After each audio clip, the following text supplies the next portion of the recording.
Shh.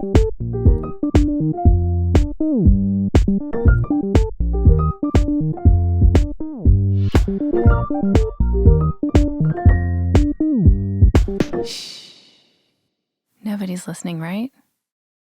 Hi, Andy. Hi. Is anybody listening? Yeah. Oh, and are they listening? Your wishes were granted. You were so paranoid about the iTunes reviews. And as we predicted, there was just some weird glitch in the matrix, and boom, they are pouring in. Thank you to everybody. Thank you. I've read them all. I've read all the. I love getting the Spotify comments. Yes. As well. We read them all. I'll admit, multiple times. Yes. If I need a little pick me up during the week, I might go dip my toes into one of those fine applications. Love it. This one is from T. Stanky. Probably saying that last name wrong, but I like it like that. Hunts, Hummingbirds, and Andy's Handies, 5 stars. I've spent the last few weeks listening and paused about 12 minutes from the end of this last episode, dreading that I wouldn't be able to binge my friends. I mean, one-way besties all day with me. That's very sweet. Oh, that's so nice. My wife and I love your podcast and give us our own playful banter in our days. Thank you for being incredible humans and sharing that with us. Also, no one else probably cares, but I think Nobodies is way better than Somebodies. That's cool. You know what? I kind of lean towards Nobodies as well. That's what we started with. It says then right after that, I feel like Elizabeth will appreciate the pun, but if Nobody's listening, makes sense that we are all nobodies who are listening, not somebodies. I just read that all wrong. I'm sorry. Dyslexic. We get the gist. Thank you so much, T. Yeah, where are you with Nobodies versus Somebodies? Well, I want to respect people. I understand it might be triggering for some to be called a nobody, even though it's lovingly. Yeah. So that's why I always include Somebodies. Great. But in my heart of hearts, everyone's a nobody. I'm a nobody. Yeah, that's for sure. Holy shit, we're all nobodies. How so? Well, let's just dive in. Oh, before we do, thank you to everyone who signed up for Patreon. I'm assuming we had a very fun live stream this Saturday, because this is after this Saturday, but we're recording it before. Yeah. Hopefully it was great.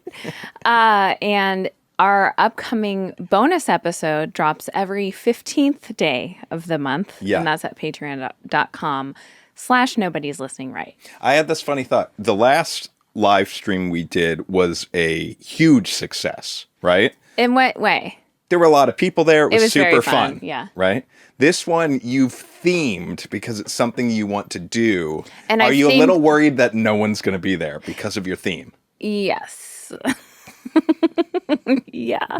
Because it's not a fun theme also. It's and the reason you wanted to do the theme, I feel comfortable talking about this now because it's after the fact and we don't even know how it went. Right. But you wanted to do this theme because you sometimes get business type related questions fielded at you, I guess? Yeah. Or did you just feel like talking shop? No, it's definitely so I can direct people towards this live stream that will live in perpetuity on Patreon and be like, here, we've laid it all out for you. In your mind, if someone is like, hey, Elizabeth, hey, Andy, tell me more about this podcasting game. You're like, well, go sign up for our Patreon and there's a live stream for that. Yeah. Yeah. I mean, I like the way your mind thinks because it is almost like kind of a businessy way of thinking about it. Yeah. You're really an entrepreneur. I think I am. At the end of the days. Thank you. If you're an entrepreneur, what am I? A visionary. Holy shit. I think that's true. I do think that's true. I think that you're a visionary and I'm an entrepreneur. I just watched this documentary, The Downfall of HQ Trivia. Do you remember that big craze? Mm-mm. It was like an online, there was a host trivia game and you could play on your phone live. 10 years ago, everyone was into it or something? It was 2017. It wasn't actually that long ago. Anyways, at its height, there were 2 million people a day tuning into it on their phones and playing along. That's right. But anyways, it crashed and burned. But there were 2 CEOs, And they were kind of the reason it fell apart because they're like vying for the top spot always. But one was like really good at making the things and the other was real good. Anyways, all I'm getting at, not a great example because they totally crashed and burned. But you need to have we have a good partnership. We have a yin and yang. Hopefully we don't have the crash and burn partnership. Hopefully we're yin and yang. Yes, I think you just said. Yin and yang. I think where we sometimes not butt heads. Sometimes as an entrepreneur, I get frustrated because I'm always thinking 10 steps ahead. And I also tend to, like, whatever thing I'm doing, I'm already the Oprah of that in my mind. Like, I'll be like, and then this, and then this. Like, I can't tell you how many times I've plotted mentally my writing career in a way that ends me up being like Shonda Rhimes. That's great. I think that's great. Kind of, but I also think you have a gift of staying in the present moment and enjoying the thing, and you don't even like to... I don't like to put those pressures on the thing sometimes. And also, it's like, the thing is not about that for you, but it's kind of opportunistic also. Like, I'm always like, I want to capitalize on this opportunity the best way I can.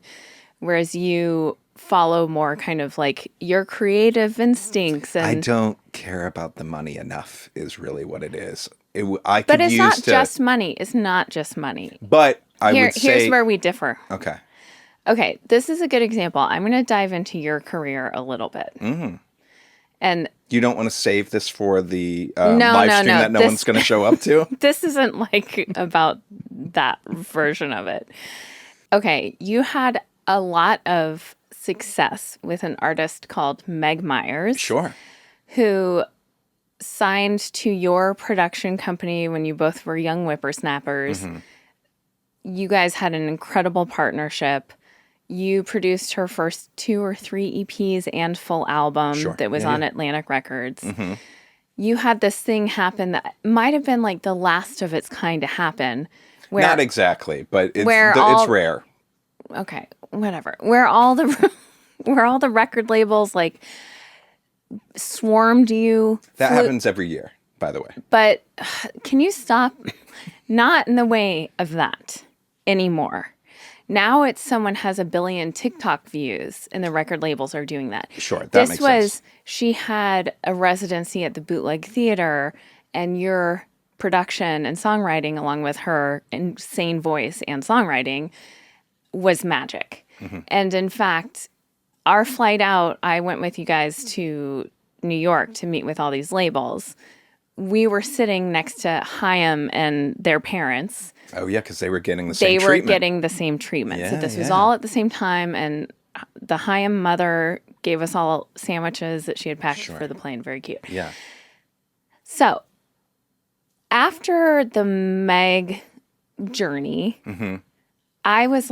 in my mind, I would have been like, okay, I'm kind of hot shit right now. Yeah. I need to, whatever next move I do needs to be about, like, and this is going to sound gross, but this is real. If I had been in your shoes, I would have been like, okay, who's the artist who is the most prestigious, most established, who's knocking on my door? And there were artists who were signed to major labels knocking on your door. And this is going to sound like I'm slighting this artist, but I'm going to come back around to this. Yeah. The artist you chose to put all of your time and energy into was Ophelia Kay, who is a completely unknown.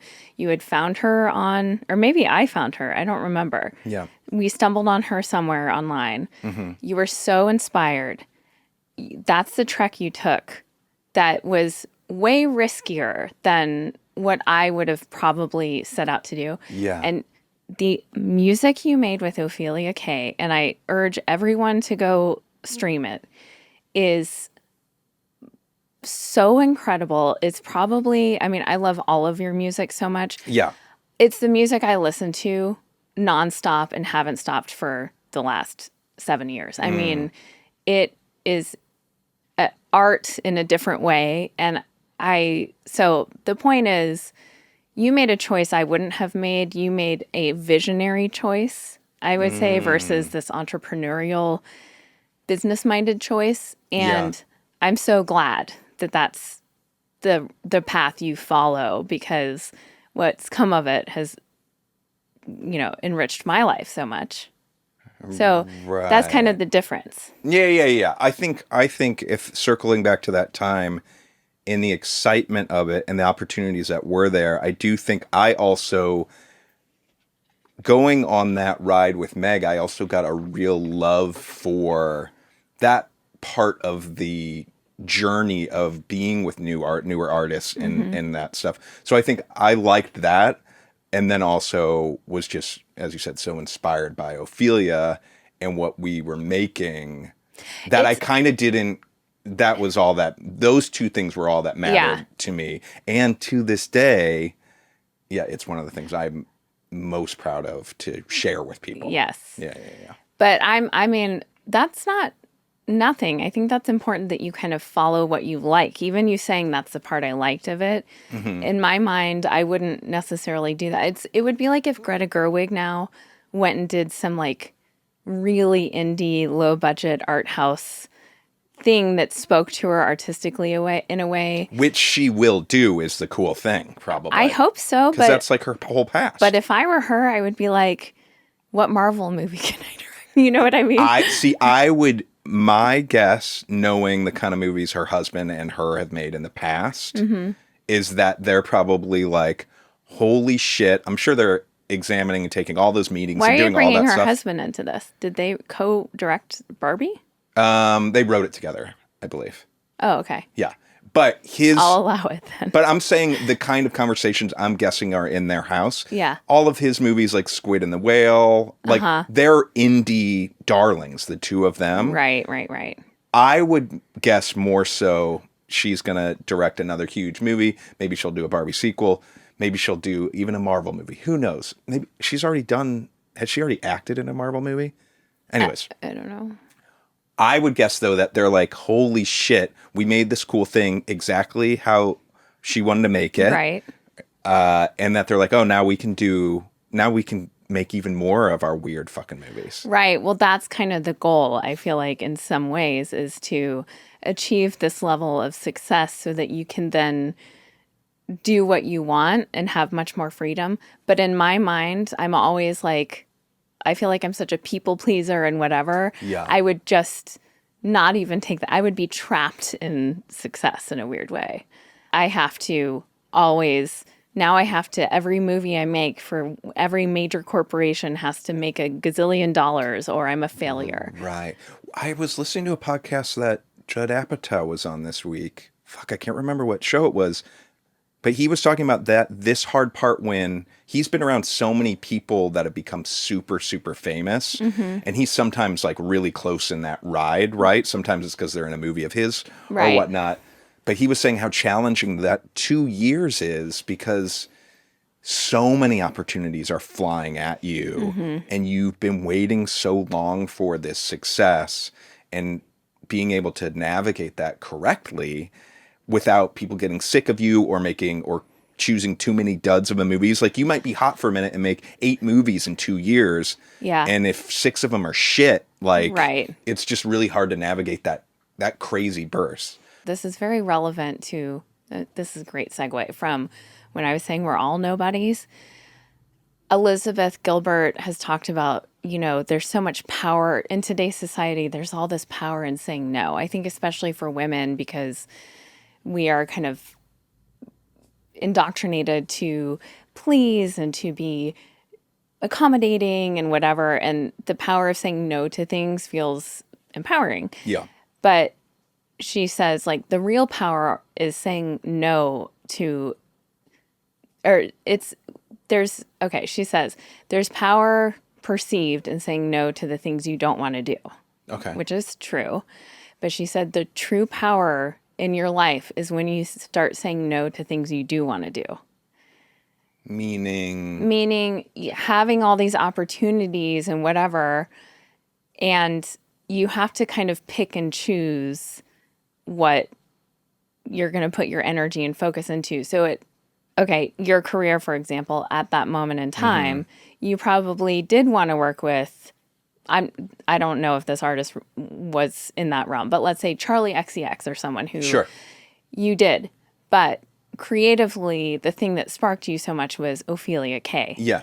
So saying no to something you would want to do, but Oh, interesting. to Right. make room for the thing that you Right. truly, really want to do. Right. Which, anyway, but going back to me saying we're all nobodies. So we just got back from St. Louis, a wonderful trip there for my childhood best friend Kendall's wedding, which was incredible. Yeah. Whilst there, we went to the cemetery, Yeah. Bellefontaine Cemetery in St. Louis. Incredible cemetery. And I know we talked about this a few weeks ago, how we'd like to be disposed of and stuff. Yeah. And we talked about being buried there. It doesn't really make sense. After visiting there, I might change my tune.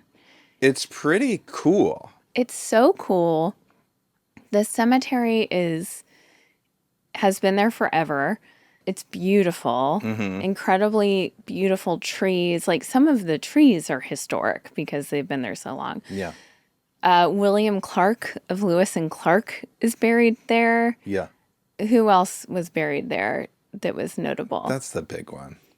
Augustus Busch of the Anheuser-Busch family. Just really cool to be there and really special to be there with you and the kids. You know, it obviously was emotional.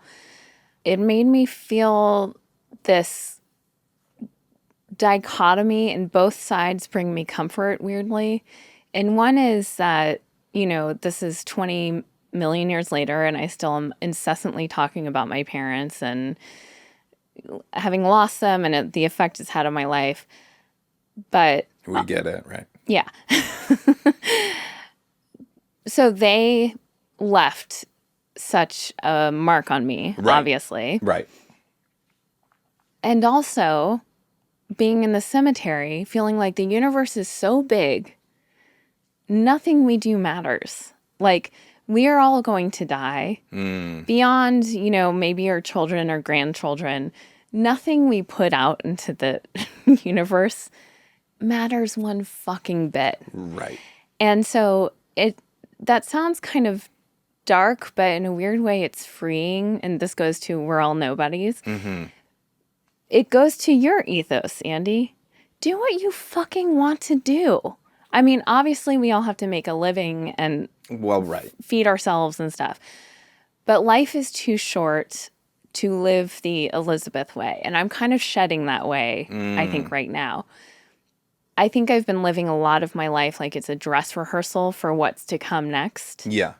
And now I just want to, and I have been, I think, especially the last few years of parenthood. I mean, it kind of forces you into presence in a wonderful way. I'm living it for now, and I want to do what I want to do, and I don't want to do what I don't want to do. And, you know, we're fortunate that we make a living enough to support our needs and stuff like that. But how does that make you feel, this idea of like nothing we do changes anything about anything? Yeah, that stress, well, it stresses me out just in the death of it all. Yeah. But how you're talking about it, it doesn't stress me out at all, really. I mean, I feel like you're almost talking about people's desire for legacy, sort of. Yes, exactly. And it really, truly is so rare, right? And also, and for the ones that there really is, it's not permanent. Well, yeah, this cemetery was, sorry to cut you off. No. The cemetery was eye-opening because there are so many of these families who have these massive mausoleum type, is that what they're called? Yeah. Like very ornate, beautiful, or like a big plot that has all of these massive gravestones. And, you know, clearly the feeling is this is our legacy. Like, but we're walking around and we're like, we don't fucking know shit about these people except for 2 or 3 of them. And also there are so many gravestones that are so worn, it's gone. I mean, Sure. they're probably from like the late 1800s or something. That's not that long ago. Mm-hmm. And any trace of that person is bye-bye. Sort of.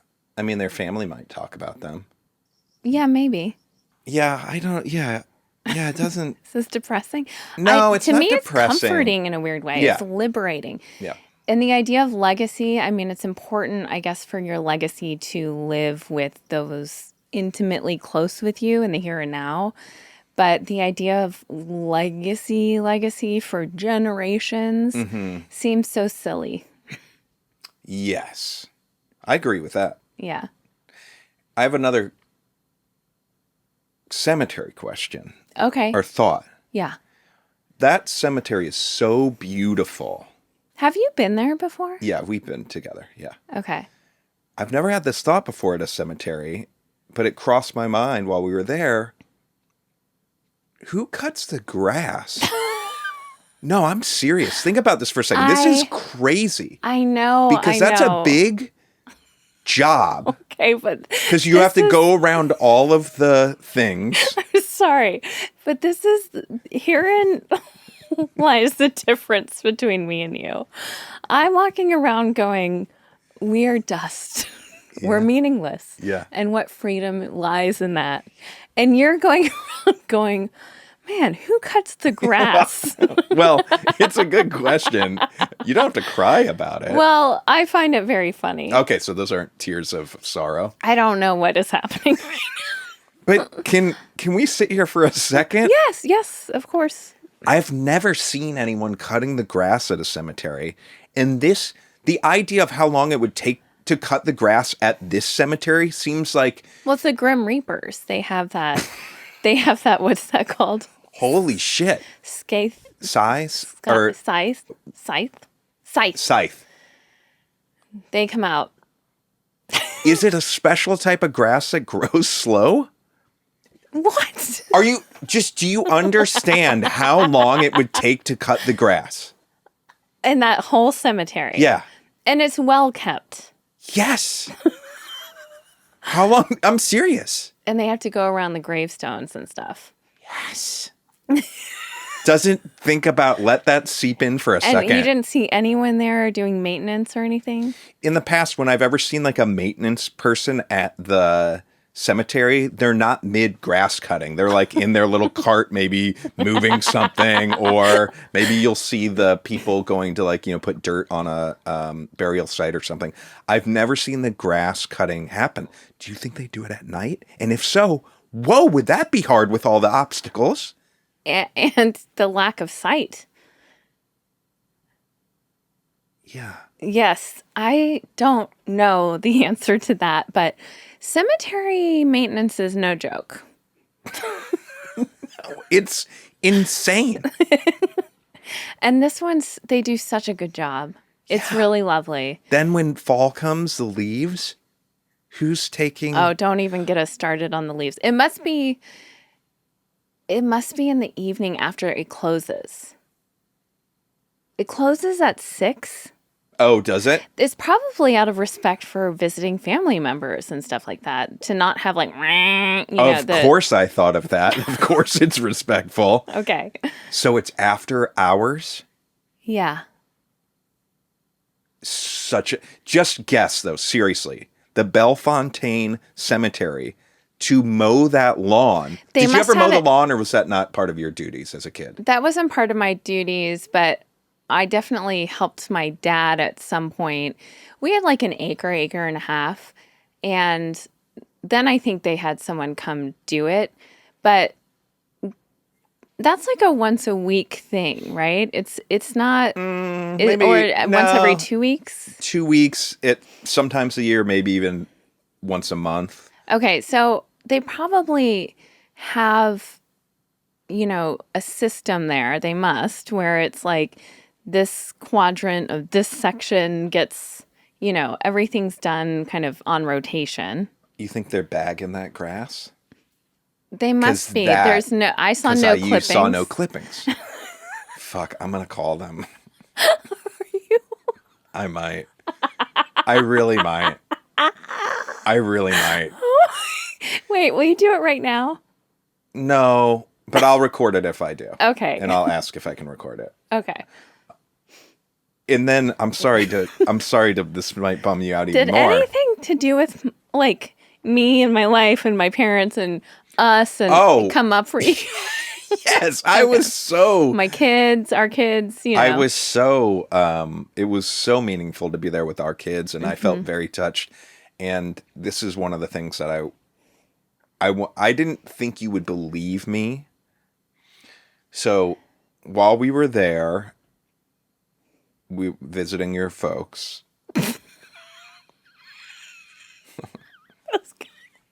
Okay. It's kind of funny. Yeah. There's a pamphlet for the cemetery. Yeah. About landscaping and grooming. And in it says, it has a bunch of the historical sites of historical people that are there and where to find them. And it also has some facts about the cemetery. And it says some wildlife you might see are deer, raccoons, something else, and wild turkeys. And you said that, and me knowing the wild turkey experience you'd had related to your parents before, right when you said wild turkeys, I said sort of like a prayer or something. I said in my head, please show us wild turkeys. Oh my God. Yeah. And then a half hour later, we went to go find Lewis and Clark, or Lewis? William Clark. And we saw 2 wild turkeys. And I didn't say right in the moment because I didn't want to explain to the kid. Like, it would have been hard to explain to whatever. And it almost seemed too wild turkey. No, that was insane. And I think I was kind of trying to make this a fun experience for the kids. And I got a little emotional by my parents' gravestone, obviously. Yeah. That I think I had like kind of steeled myself against that. Yeah. But that did kind of take my breath away when we realized there were 2 wild turkeys right there. Yeah. That was crazy. Yeah. And I really appreciate the prayer you sent out. That's amazing. Yeah. I literally said to myself, like, please, can we see wild turkeys? And then we did. Not that that's a crazy coincidence, but it did. I was like, oh, shit, that's cool. That was crazy. And then you were like, they're kind of scrawny. Yeah, well, it was like the turkeys I had seen before that represented my parents at the church were like robust, healthy turkeys. Majestic. These looked like Scrappers. cemetery turkeys. Okay. Another thing that happened, and this is, all of these transitions are so seamless, is when we were at William Clark's grave, his family's all buried in like a circle around his like massive kind of homage to him as an explorer. And his son is buried very close by. And you pointed out his son's name was Meriwether Lewis Clark. Yeah. So Meriwether Lewis was William Clark's buddy. And if people don't know what the fuck we're talking about because they're not from St. Louis, the Gateway Arch, the huge monument in St. Louis, Do you think Lewis and Clark, I get that we would get a real heavy dose of Lewis and Clark growing up in school. Isn't Lewis and Clark huge to America as far as... I don't think so. I think no it's way. A very St. Louis I don't think there's specific. a single fucking person that doesn't know who Lewis and Clark is listening to this. Okay. They're the people that discovered the rest of America. Well, we're about to get into that because I am very conflicted coming as an adult to the arch and this incredible monument that is so symbolic and like very dear to my heart coming from St. Louis. We took the kids up into the arch, which I know you also want to talk about. I need to talk about that. We like learned about how the arch is made, which is an unbelievable engineering feat. And Which I never knew. I never have even considered that it might be hard to make a fucking arch.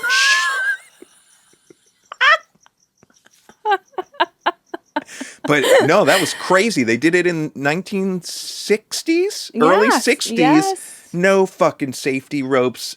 It's smoking up there. It's incredible. Can we talk about that for a minute before we talk about how we are celebrating pillaged our country? Great. Yeah. Well, let me just say, per the cemetery, I found it. We had done the arch a few days before. Heard about Lewis and Clark and everything, and the arch represents how Lewis and Clark kind of like finally breached the Mississippi and kept exploring and basically settled all the territory beyond past the Mississippi, going east out to Oregon and California. Very brave, whatever.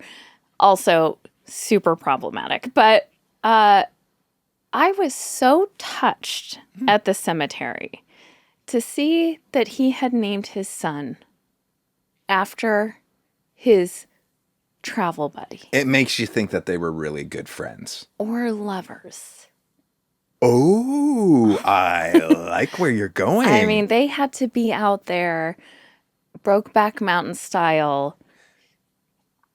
Okay, I'm bad at history. How does Sacagawea factor in all of this?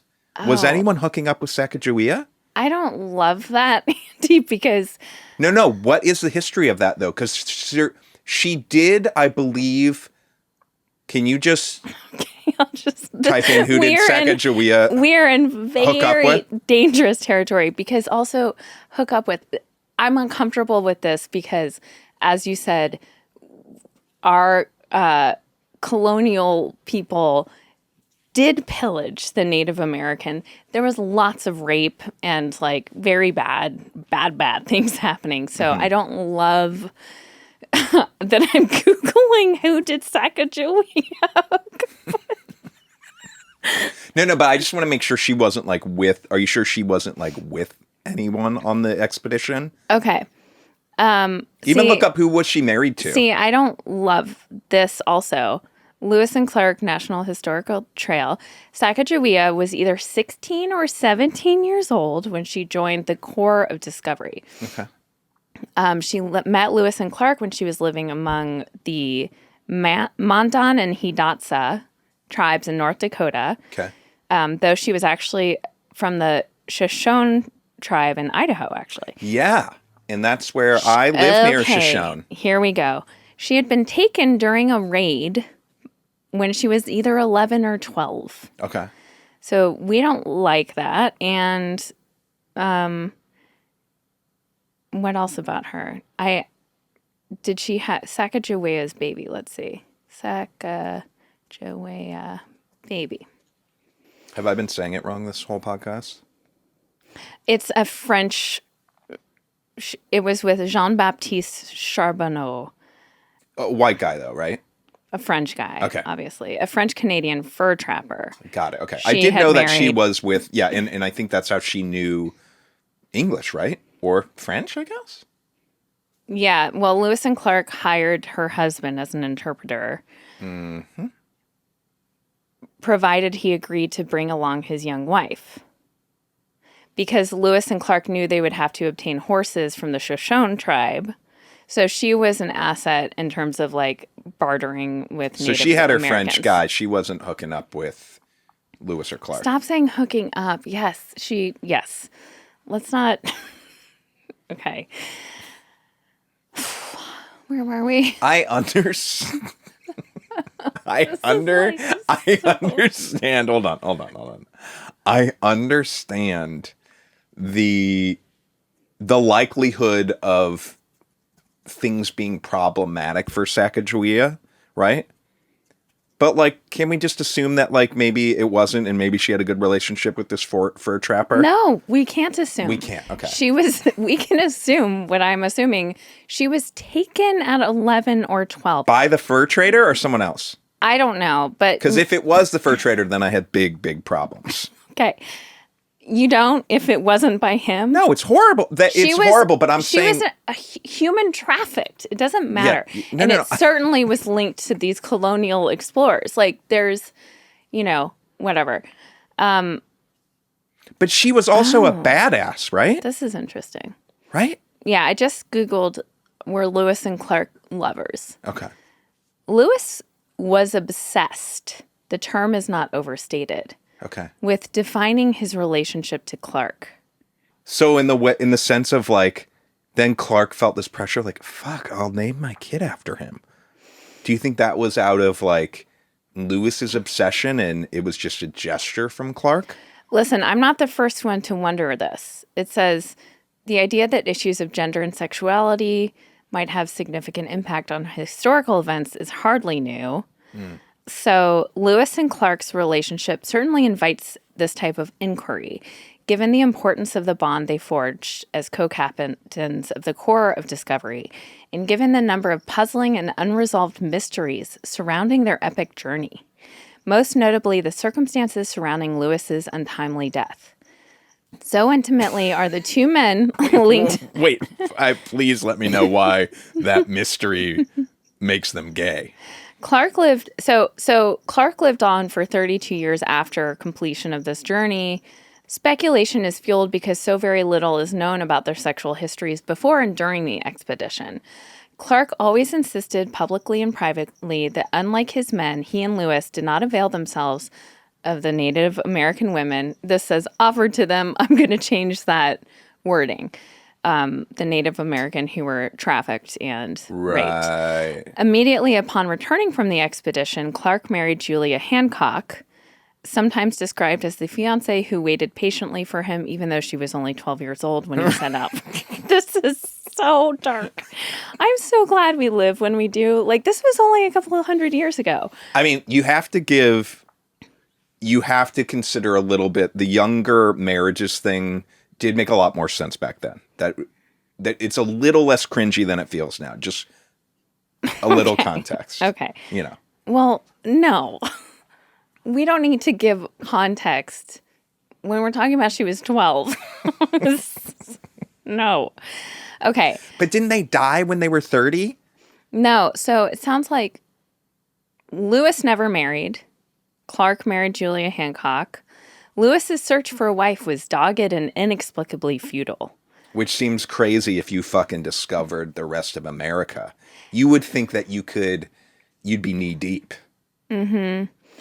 The truth is that Meriwether Lewis was no ladies' man. And a solitary, moody fellow he was more in love with wilderness than anything else. And it sounds like Clark. Clark.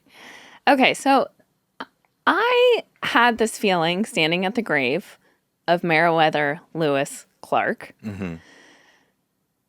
that those explorers were lovers. And all right, you heard it here. I guess not first, but you did hear it here.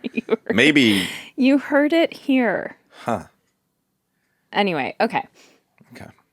Should we talk about... Oh, I want to talk about the arch for a second. Okay.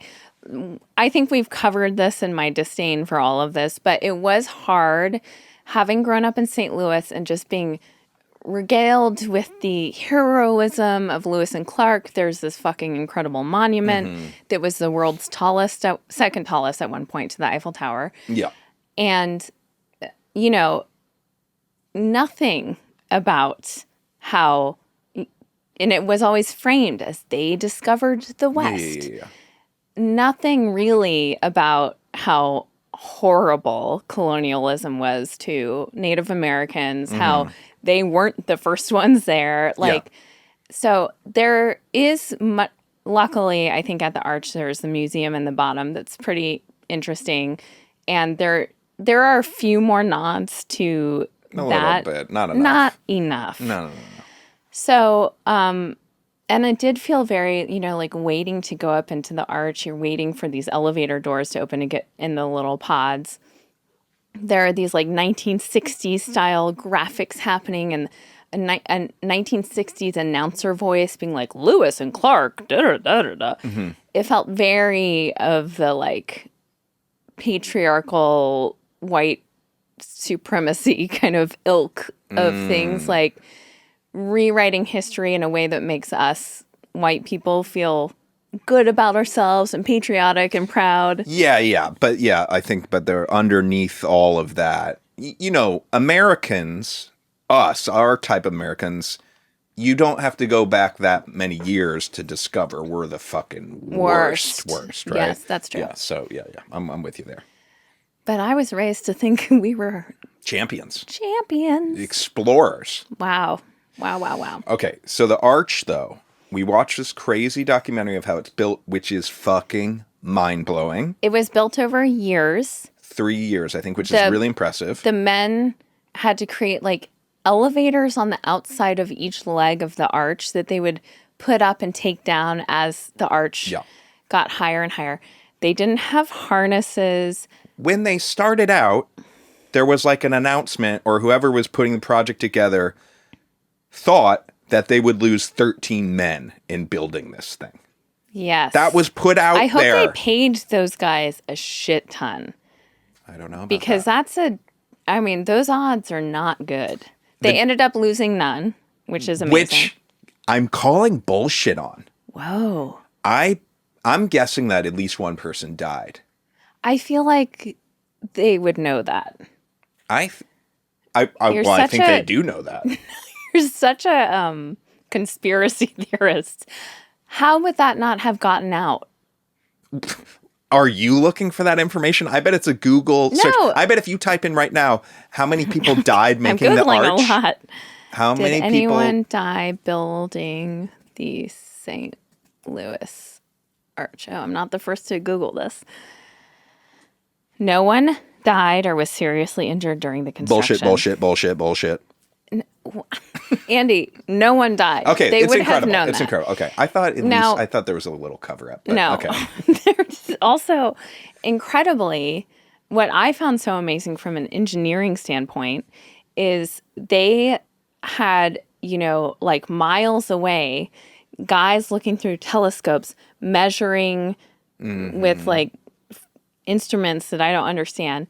But basically, if the arch at any point, they basically had wiggle room of 1/64th of an inch. Mm-hmm. I'm kind of calling bullshit on that too. God, you're so annoying. Because why? it seems impossible. They're like 1,000 feet away with binoculars, and you're telling me if it's a 64th of an inch different, the arch wouldn't be what it is today? No, they would have had to go back down the level that they just built and redo it. You don't get it. I do get it. And think about how much the arch was swaying while they were moving it, like with the wind and stuff. Yes, but You don't get it. My takeaway from the arch was, so when you walked in, I definitely went up in it as a child. Yes. But I did not remember the tram system that you have to take to do it. You didn't? No. And when you walk in to the arch where you get the tickets, there's an example of the little pod that you have to get in. And I saw it and was like, wait, that's not the pod because that looks way too small. I was so freaked out. What? And I didn't want to like freak you and the kids out. And I was psyching myself up being like, I can do this. There's no big deal. They tell you it takes 4 minutes up. You took the kids to go to the bathroom. Yeah. I bought the tickets. The lady asked me, are you claustrophobic? I'm a little claustrophobic. I didn't know this about you. And I said, I hope not. And she just kind of laughed. And I said, how long does it take? She says, about 4 minutes up. So I'm thinking like, okay, 4 minutes. That's like the length of a song. I could imagine listening to a song. I didn't tell you guys. I was so fucking freaked out. You covered it up. You were doing, because sometimes you do these videos with our kids, kind of mocking YouTube families where you're like, what's up, YouTube? We're here at the St. Louis Arch or whatever. And you were doing that in the pod. I was trying to like distract myself and be silly to like get myself out of it. Because it's so interesting to me as someone who has debilitating fear of flying that I did not do well on this flight back from St. Louis, even though the flight was perfectly smooth. Someone recommended, a listener, a nobody, recommended a program called SOAR, SOAR, which I have ordered the book and I'm going to do because it seems to be very effective. You have always been the steady, like not I didn't know about claustrophobia. Yeah. This pod, it's so funny because at first they say the whole tour up and down, you spend 10 minutes at the top. It will take like an hour and 15 minutes. Yeah. I fully thought we were going to be in that pod for like 30 minutes up. Shut the fuck up. Are you serious? Yes. How would you know? I was prepared for that. I was like, we'll be in this pod. It's so interesting. It doesn't freak me out in the least. I'm like, this is very secure. We watched how the engineers built this so meticulously. In the 60s. And as you're going up in the pod, you're seeing the stairs and the arch. That made me feel better, is that there was a little window in it that you could see the guts and you could see that there were stairs. So it was like, worst case scenario, they could rescue you. But how small is it? I mean, it is. The four of us, it was a tight fit. So after the fact, I looked up to see if anyone's been stuck in it. As recently as 2020, there was an incident where people were stuck in it for 2 hours. Okay. You're telling me you could handle that? I would have lost my fucking mind. I could handle it if someone came up in the stairs and was like talking to us and was like, we're working on it. We're going to get you out. Because also the pod, like worst case scenario, this would be impossible. But let's say the pod broke free from its tether to, the building. Mm-hmm. It can only fall so far because the next pod's right next to it. I'm worried about being stuck in there. Why? I don't care about the pod fucking because falling. You can't eat? You don't know what claustrophobia feels like, do you? I guess not. What does it feel like? A horrible, stifling... Like, it feels like you're getting crushed almost. Ugh. There's no escape in a tiny little thing? I'm so impressed that you were scared because you truly didn't show it. Although looking at pictures from us at the top, you did look a little like white, pale. Well, do you know, so the whole time you're in this queue to board the tram, I was sussing every person that came out of the tram to see if they looked freaked out, to see like, okay, am I going to be okay doing this? That's so fascinating. This is the first time I've encountered this with you. Yeah, well. Wow. So I'm never going up it again now that I know that people are stuck for 2 hours. We did it once. That was fun. Yeah. Enough.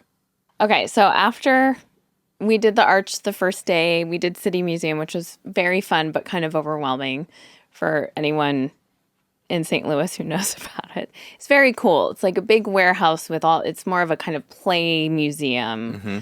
But I think having both those things in one day was big.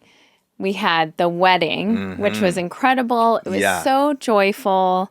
My best friend Kendall looked like, actually the night before, we went to the Cotizas' house, and it's my parents' best friends. It was their 50th wedding anniversary, and it's their daughter who got married.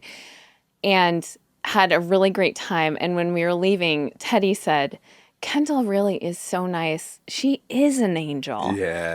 It was so sweet. So Kendall just looked stunning. She and her now husband, Tom, were beaming the whole time. And it was like 100 people, I would say, max. It was like a nicely sized kind of intimate, but, wedding. Yeah. It was at their home. Yeah. Surrounding their gorgeous pool and backyard. And same deal like the cemetery, who cuts this grass, is... That's an interesting point. Like, but you at least see people landscaping houses. Oh, I'm not talking about that. At the wedding, I'm thinking about like partnership and love and all of these kind of big things. And I look over and you're kind of staring blankly over at the pool. You were watching a woman. Yeah. Wait, will you describe it actually? I feel like I have not looked at this video yet. I almost want to play the audio. You took a video? Yeah. No. I want to preface this by I was stoned out of my mind. Yeah. I got a little too stoned, if I'm going to be honest. Okay. But it was very fun being stoned. But so there was a part of the night where... Did you take more than one gummy? Yeah, I did. How many? 2 or 3. I think just 2. But I had been drinking and 2, whatever. Two's not nothing. That's not nothing for me. So there was a a turning point in the night where I went from being social with people to like sitting on a couch alone enjoying the wedding band and like oh my God, that was so funny. Who was I? I think I was with Lindsay or something. And I always at weddings feel so much love towards you and just like so connected. It's such a nice kind of reminder of marriage and stuff. Love it. And I look over at you, and you also look so cute. You had a bow tie. You were dressed really nicely, and you're sitting on this couch, and just with the goofiest grin, staring at the band from like way behind the dance floor. So the couch was like off to the side, and I was by pretty myself, far away from the band, and you're by yourself, just smiling and kind of bopping along. Yeah, and I came over to you and you were like, I'm obsessed with this sax player in the band. Yes. What was your obsession? He was like, they were a great, great band. He was like, I think maybe the leader of the band. Oh. I'm not sure though, exactly. Not the usual for a sax player. And his sax skills were on point. Yeah. Like he had the sax skills. But what delighted me was like he would do these crazy sax solos, but then he also wanted to play a lot of the other instruments, and he wasn't quite as good at the other instruments as he was the sax. Like that's my only note on the band was like, bro, you rip at the sax. Yeah. You don't need to pick up the other thing, but he was a jack of all trades. He's a man around town, yeah. And just so entertaining. So anyways, it was just delighting me. But then early on in the night, before I was so stoned, maybe even before the ceremony, we're in this beautiful backyard, and the pool has like balloons coming out of the pool. It's just magical looking. Yeah, like lantern-y, so beautiful. But I said to one of your friends, I wonder if anyone's going to get in the pool tonight. Because it was begging for that if this party goes the right direction. So when I caught a whiff of someone sussing that out... And it was a woman. It was a woman, and I saw her, like, take the temperature on it once. Okay. And I saw the whole thing, and I'm thinking, like, this is too early in the night. And just to paint the picture, so there's, like, a terrace area where there's the band set up. There are, like, tables for people to put their drinks and eat around a decent sized, for a backyard, a big sized dance floor. Yeah. There's like a bar area, and then there are steps down, and then there's a pool area with like yard and, paved stuff for people to be. But this area was more sparsely kind of populated. And it's just because it was a step down, but it was so close to the action. Yeah. Right. And so I see her come back for maybe taking the temperature the second time, and I am fucking glued. But I also know in my heart of hearts, she's not going to do it. I'm going to play this. We might edit it out if it's... Yeah. But this is from the night, super stoned. Okay, you can't even hear it. I can't hear my voice. I go, you ain't jumping in the pool. To my friend, to our friend, not to the lady herself. No, to myself. Oh. I'm by myself, just taking a video that I think's funny. But, so in the video, what's interesting, and then you walked up, and where my head was, she now is shin deep in the pool. There are like steps into it. Yeah. And has the look of like... Should I do it? Should I do it? Yeah. And there's like two guys standing there. Uh-huh. And I knew that's not enough people.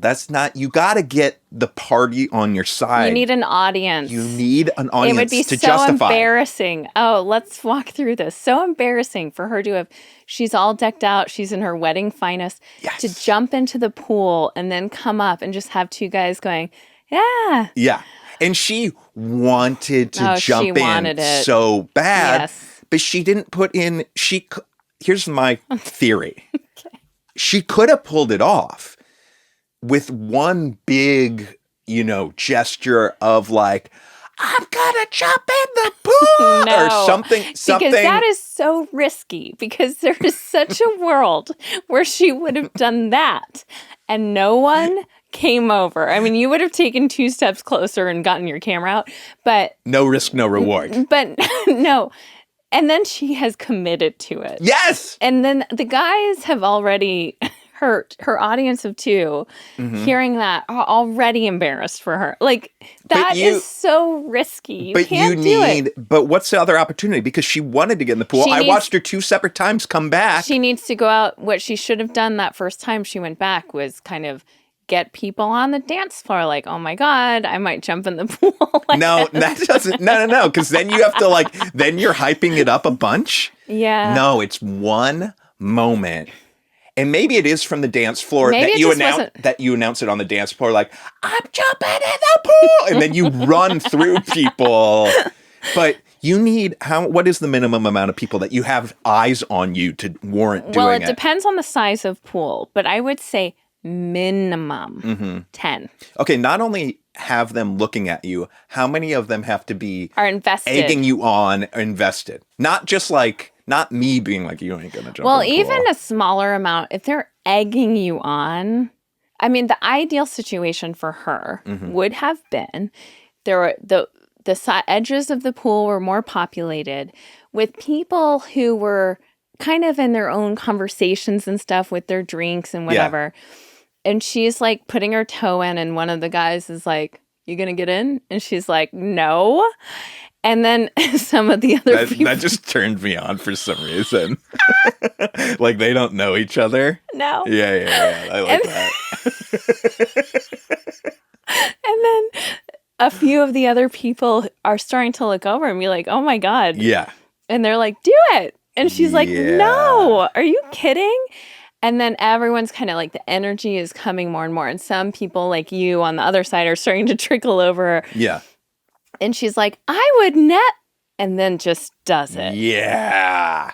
And that would be great. I'm actually curious. We need to ask Kendall if anyone did at the end of the night. Because we left maybe 11-ish. Here, I'll text her right now. Yeah, text her just so we'll see if that happens. But yeah, you need a crowd egging you on, or a really definitive cool moment like you just described.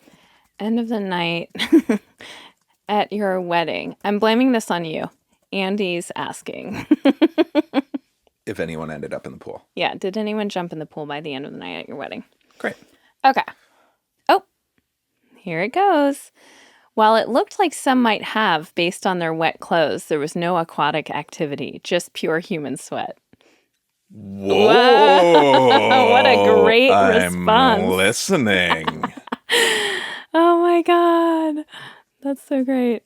That's funny. Okay, well, I think human sweat is a great place to end this episode. This was delightful. Love it. I'm so glad you care about things like grass and who's jumping in the pool. You keep life very interesting.